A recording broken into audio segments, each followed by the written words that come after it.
Hello, I'm Heather Wolf, Program Director for the Financial Times Outstanding Directors Exchange.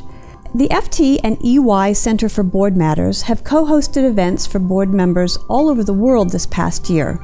Here to talk about the insights we've gleaned over this year's work are two collaborators from EY. Ruby Sharma is the principal at Ernst & Young LLP and one of the leaders of the EY Center for Board Matters. And joining us from Paris is Jean-Yves Jégourel.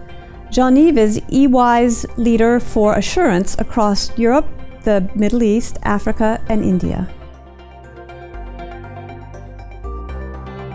Businesses find themselves in an interconnected global world. So I would say the regulatory pressures are coming for many businesses wherever they are doing business in, right? But if you are registered on, if you're an SEC registered company, you're registered on one of the US stock exchanges, you clearly have to, comply with all the requirements that are there in the US securities laws.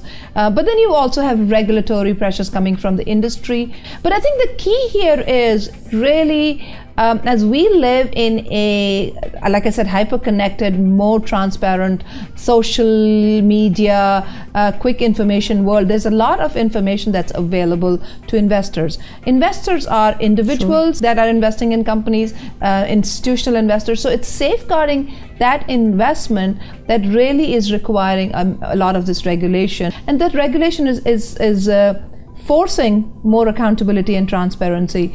Jean-Yves, certainly when we talk about the regulatory environment, audit committees are always at the top of that list. What are you hearing in your work with European audit committees about the regulatory pressures they're under right now? In Europe, we're going to have the new EU audit legislation coming into force. This is a legislation, I would say, that has been put into work since the 2008 financial crisis by the European Commission. Right. And ultimately, the outcome is this new legislation whereby, from the audit committee standpoint, there is a strengthening of their role,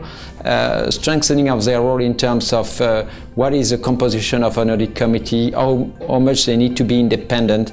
Probably things that you have already experienced in the US but are coming more clearly through this legislation. Also, how they are monitoring the work done by the independent auditors, keeping them independent, obviously, working on and being involved in the audit rotation, as we will go in through this audit rotation world in Europe. And above that, I would say there will be what we call a review, an assessment of the performance of the audit committees by regulators. So they will be put much more on the spotlight than they were before.